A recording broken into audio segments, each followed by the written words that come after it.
다니엘서 10분 강의 32번째 시간입니다.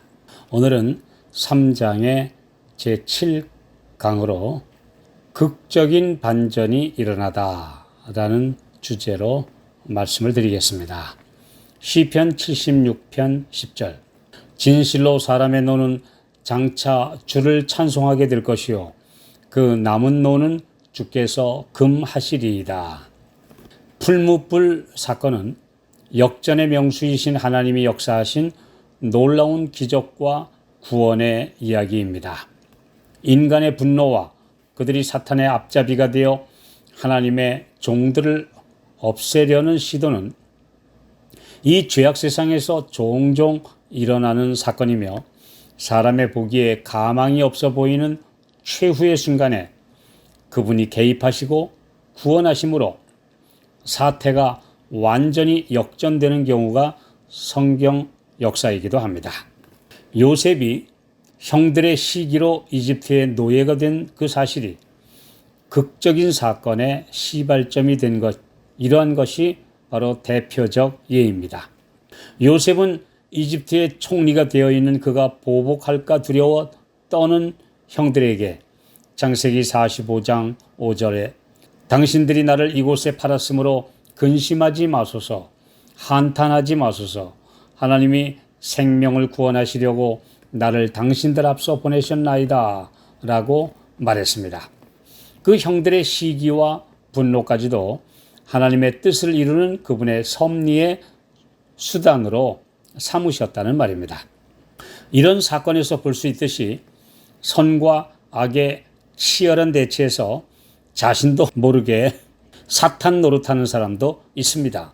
마태복음 16장 23절 예수께서 돌이키시며 베드로에게 이르시되 사단아 내 뒤로 물러가라 너는 나를 넘어지게 하는 자로다. 내가 하나님의 일을 생각지 아니하고 도리어 사람의 일을 생각하는도다 하시고 이처럼 베드로와 가룟 유다 둘 다 사탄의 도구들이 되었었지만 베드로는 회개하여 벗어나고 용서받았으나 요한은 대조적으로 유다는 끝내 자신의 길을 고집함으로 딴 길로 가고 만 것입니다. 하나님의 섭리로 상황이 역전되었다고 해서 일시적으로라도 사탄의 도구가 된 사람들의 책임이 면제되는 것은 아니기에 우리는 인간적 약점으로 사탄에게 속아 악한 일에 이용당하지 않도록 늘 경계하며 성령의 감안에 있어야 하며 또 말씀의 인도를 받아야 합니다. 우리의 이기심 때문에 우리는 사탄에게 이용당하지 않도록 자신을 경계하며 채찍질해야 합니다. 잠언 16장 4절 여호와께서 온갖 것을 그 시움에 적당하게 지으셨나니 악인도 악한 날에 적당하게 하셨느니라. 이 말씀은 하나님께서 그분의 백성들을 위해 역사하심을 설명한 것일 뿐 옛 아시리아나 바벨론 같이 하나님의 백성들 정신 차리게 하는 방망이 노릇을 하지 않도록 조심해야 합니다. 하나님의 징계는 구원하시기 위한 사랑의 매이지만 그들을 멸하려고 하는 사탄의 도구가 된 방망이들은 끝내 버림받기 때문입니다.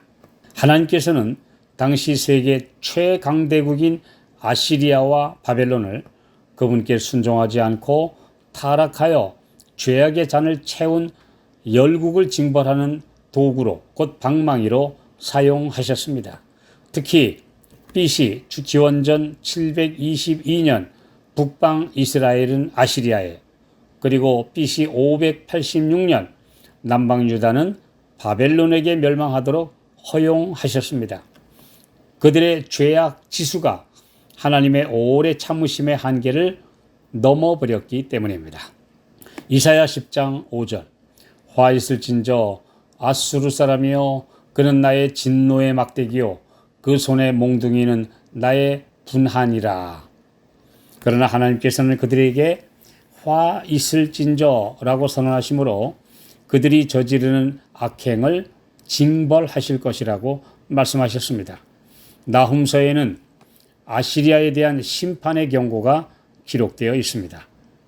BC 612년 아시리아의 멸망 후 바벨론을 비롯한 이후 역사의 강대국들 역시 같은 길을 반복했습니다.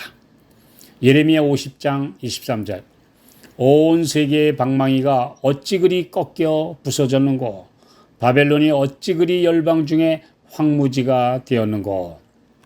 가장 극적인 역전은 에스더 왕후의 시대에 페르시아 궁전에서 일어났습니다.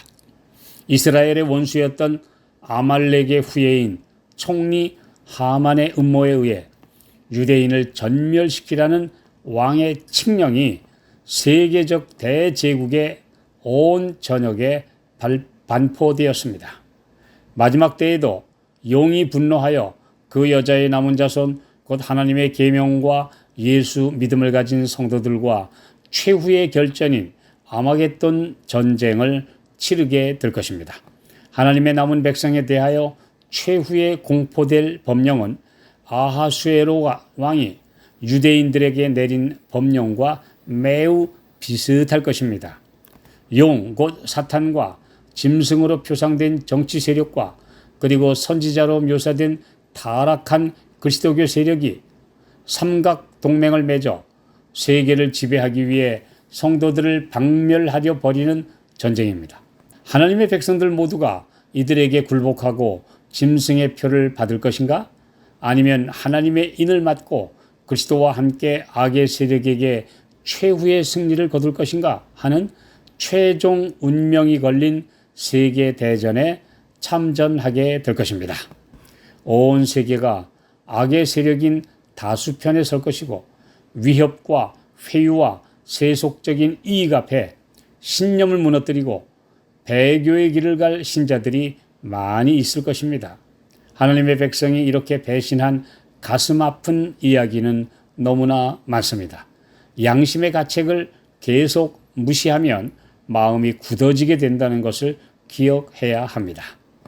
시편 55편 12절로 14절 나를 책망한 자가 원수가 아니라 원수일진데 내가 참았으리라.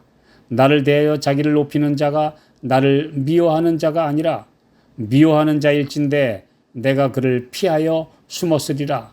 그가 곧 너로다. 나의 동료, 나의 동무요, 나의 가까운 친으로다. 우리가 같이 재미롭게 의논하며 무리가와 함께하여 하나님의 집 안에서 다녔도다.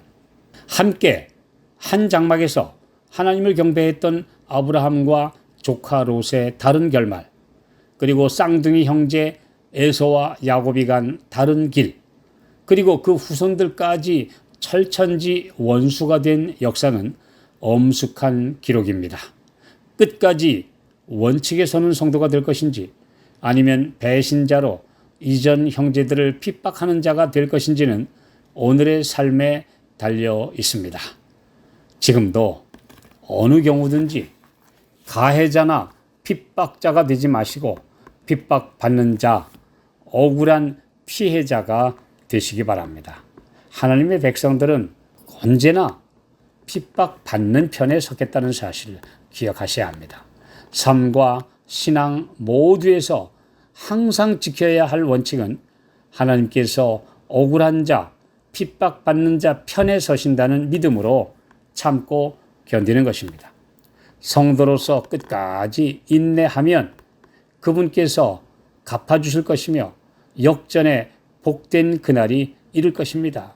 그러므로 참고 또 인내하며 용서하며 우리 하나님께 맡기고 사는 것, 이것이 우리 주님을 끝까지 신뢰하는 성도들의 길이며 주님은 우리의 상황을 놀랍게 역전시키실 것입니다.